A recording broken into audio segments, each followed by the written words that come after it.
fills my heart. So we've been discussing first week of January, we talked about the thing itself. And then last week we talked about the way it works. And this week we're talking about what it does. Those are the first chapters of the Science of Mind book. And every year it's been the tradition of religious scientists to just speak and reconnect with the principles that we teach in the first 4 chapters of the Science of Mind book. So today, what I'm talking about is you've got the power. You've got the power. There's a power for good in the universe, and you can use it. And that's what what it does is about. It is about taking the power that the divine has given us to think and create our lives via the law. Ernest Holmes defined power as the energy by which everything lives. Marvelous as the concept may be, it is nonetheless true that a human has at their disposal a power that seems to be limitless. And it's up to you to grab it and use it. Science of Mind also says, if we wish a certain good, we must instill our own minds a realization of this specific good, and then, as this idea is the mold that we place in the divine mind, it will be filled by the substance necessary for complete manifestation of the good in our lives. So that reminds us that there's 2 aspects to the universal God. And the first aspect is like the mold that we use. We think, and that is the mold that we hold up in the universe. Think of a mold of Jell-O. It's whatever shape you want it to be. And then God, that loving essence, that part of the whole, God, the divine, the love, pours into that mold and it solidifies into your life. You get to choose what the mold is, and the universe flows the Jell-O in. I call it cosmic Jell-O. You know, they talk about if a butterfly flies here, that causes hurricanes across the world. This is the truth. It is the cosmic Jell-O. What you put in has an effect on all things that you encounter. And you have the power. You must specify the good you want. Create the mold, and then let spirit fill it. So the mold is your part of the universal gift. That's what it does. It fills your mold. So I want to tell you a story, and it's been around for a while, and I suspect that there is truth in it, as so many stories are. There was a businessman, and his business was in debt, and he couldn't see a way out. The creditors were calling, and sales were down, and he was just ready to declare bankruptcy. And so before he did that, before he declared bankruptcy, he decided to take a walk in the park, and he was sitting on a bench thinking, what can I do to save my company? What is it that I can do? And almost suddenly, a little old man shuffled up and sat next to him, and he said, I can tell by the expression on your face that you've got some troubles. What can I do to help you? And so the businessman told this little old man all of his troubles, all of his troubles. And the little old man said, I think I can help you. What is your name? And the businessman said, well, my name is Robert Smith. Oh, Robert Smith, I think I can help you. And he took out a pen, and he took out his checkbook, and he handed Robert Smith a check. And he said, here, I bet this will help you. And he said, I'll meet you right here on this bench a year from now, and you can give me my money back. And then he sort of shuffled off and disappeared rather suddenly. And Robert Smith looked at the check, and it was for $500,000, and it was signed by John Rockefeller. Now, at the time of this story, John Rockefeller was way, way rich, and he was probably one of the richest men in the country. $500,000. I think, Robert Smith said to himself, that will help me out of my business problems. But he didn't cash that check. He put it in a safe. And that gave him the freedom to figure out what he could do to save his business. It gave him the confidence. Having that cushion of money in his safe gave him the confidence to fix his business in creative ways. So his business began to turn around, and then customers started coming in, and his creditors were paid off. And that cushion sat in his safe for a whole year, and his business flourished.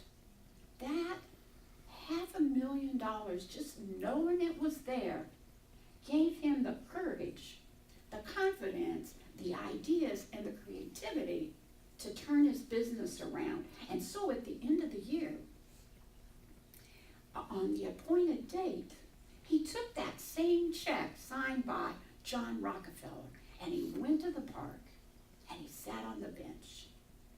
And in just a moment, here he came, little old man, and right behind him was a woman dressed in a nurse's outfit.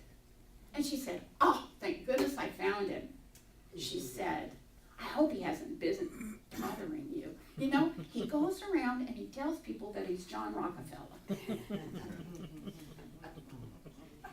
So Robert Smith was so dazzled by what had occurred for him.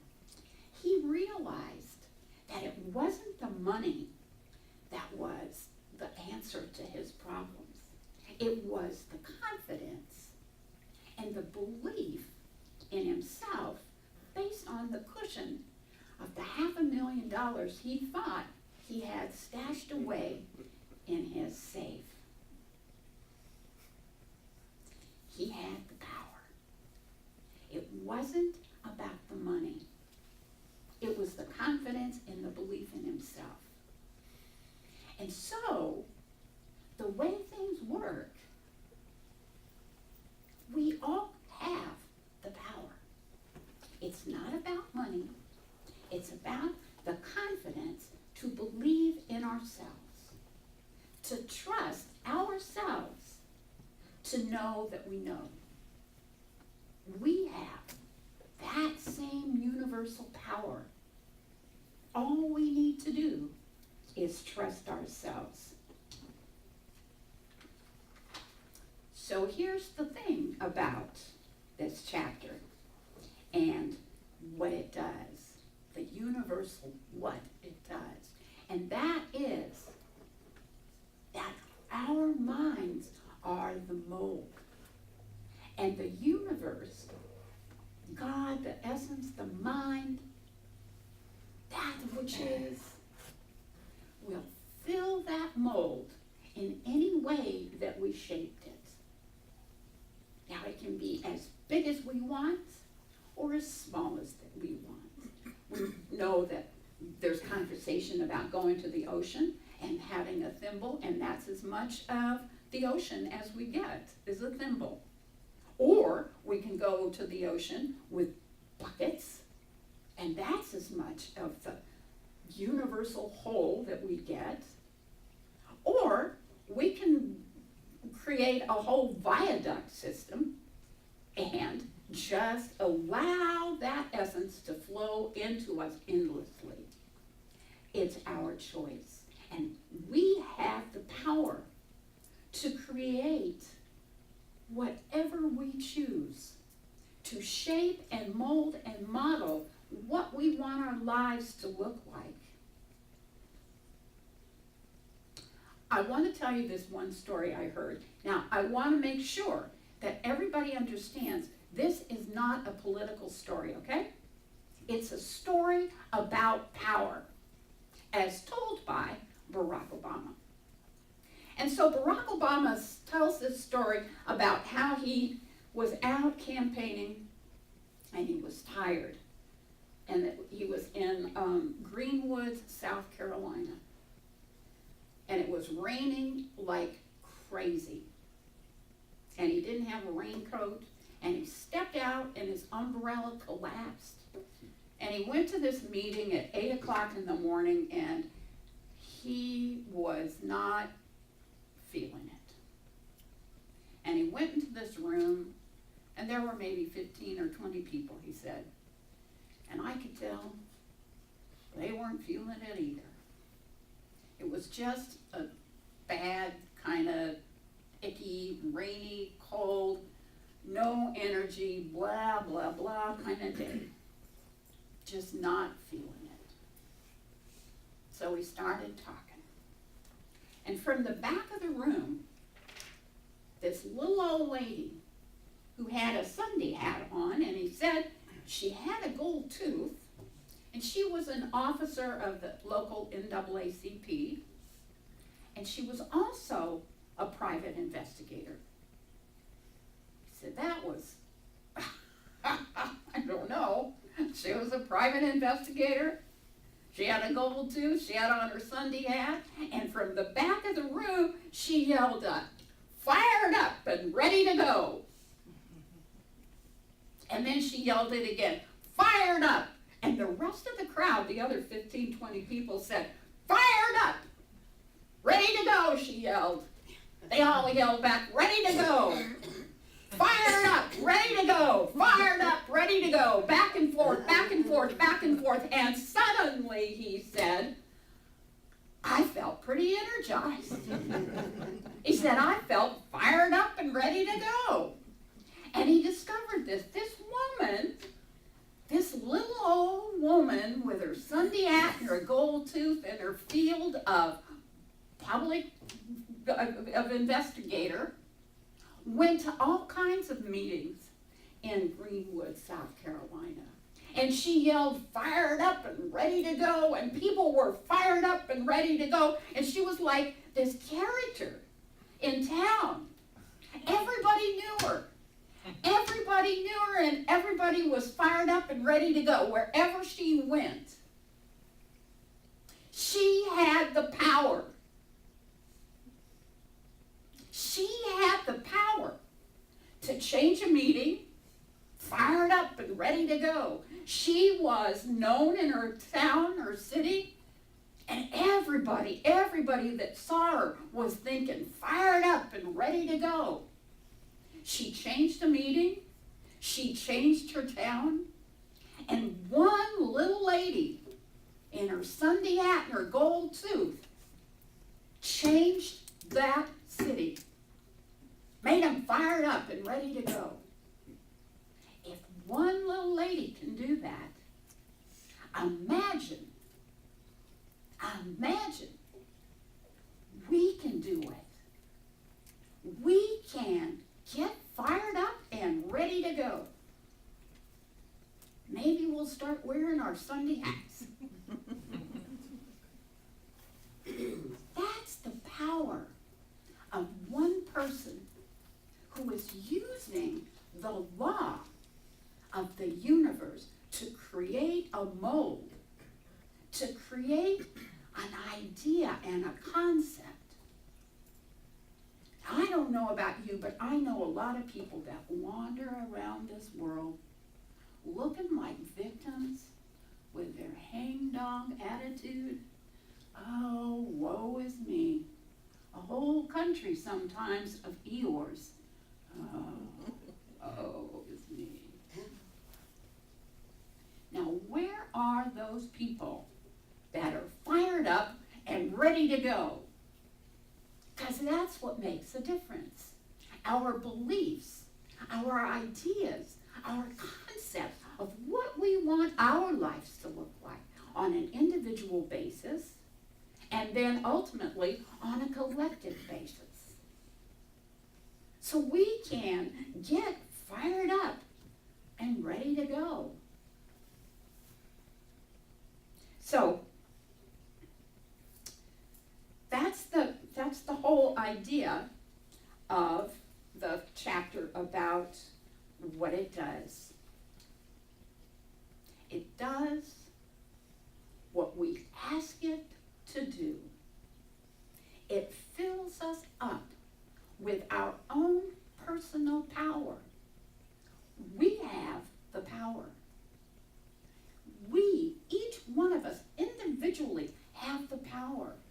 We have our own authority. We do not need to look outside ourselves for anything, because we have the power, and it's a gift vested in us by that loving essence that is Spirit. We don't need to go out there and say, what do you think? You know exactly what you think. And it's for you to act on. It's for you to get fired up and ready to go, no matter what that may look like for you.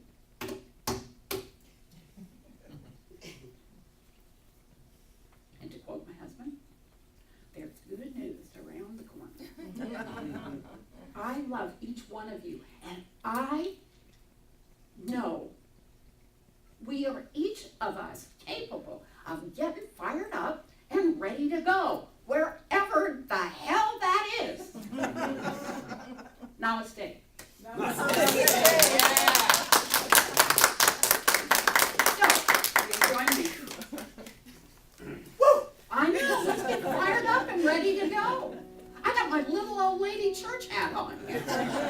How about you go to? I'm working on it. Oh, thank you, Father, Mother, God. Thank you, divine energy. Thank you, Spirit.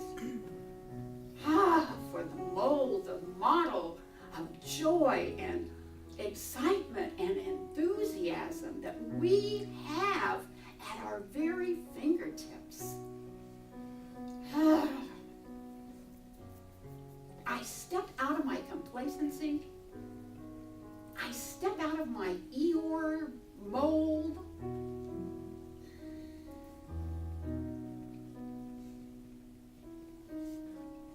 I am fired up and ready to go. And I turn within for the direction, for the information, for the keys and the clues of where and how to use my power, where and how to shine my light into the world. I know that I have a field of influence around my light. I can either be a candle, I can be a light bulb, I can be a watchtower. It's my choice. How do I want to shape my mold?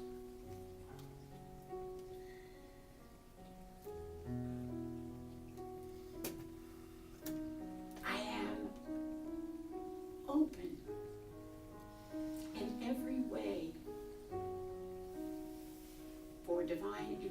revelation to move through me to know what is mine to do and what is my next best step. Because I'm fired up and ready to go. And I say, thank you, Mother, Father, God. And so it is.